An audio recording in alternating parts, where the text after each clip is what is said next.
Marlon Arce. I am from Costa Rica. I was born and raised there. And when I reached the university, I decided to study physics. I graduated and I moved to Japan. I found a scholarship. And when I arrived here in Japan, I joined the Tokyo Institute of Technology, where I started doing my master, my PhD in nuclear engineering.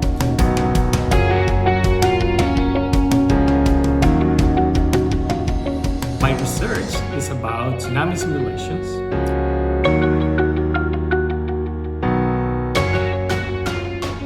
When I was studying my degree, I was encouraged by my professor to use a supercomputer to run my simulations.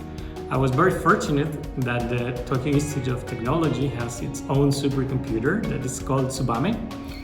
And when I was studying, it was the first hybrid supercomputer in the world. It was when the GPUs was being used as an accelerator in supercomputers.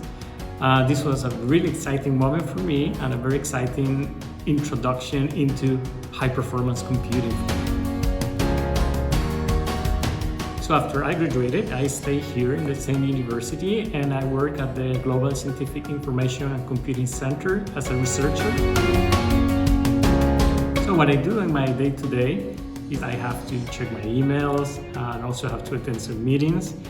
Weekly, we have a seminar meeting in this laboratory where we have to present what we've done during the week, and the students especially will present their developments or their research, which is a great opportunity to learn about other people's ideas and other research topics.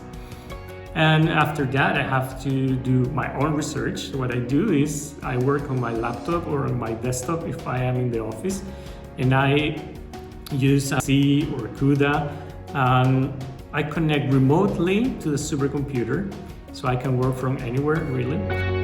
What I love about supercomputing and HPC is that we can use these machines to help society and contribute to science with our research and simulations. And I really hope that more people get interested in this career and join us, because it's a really exciting field of study.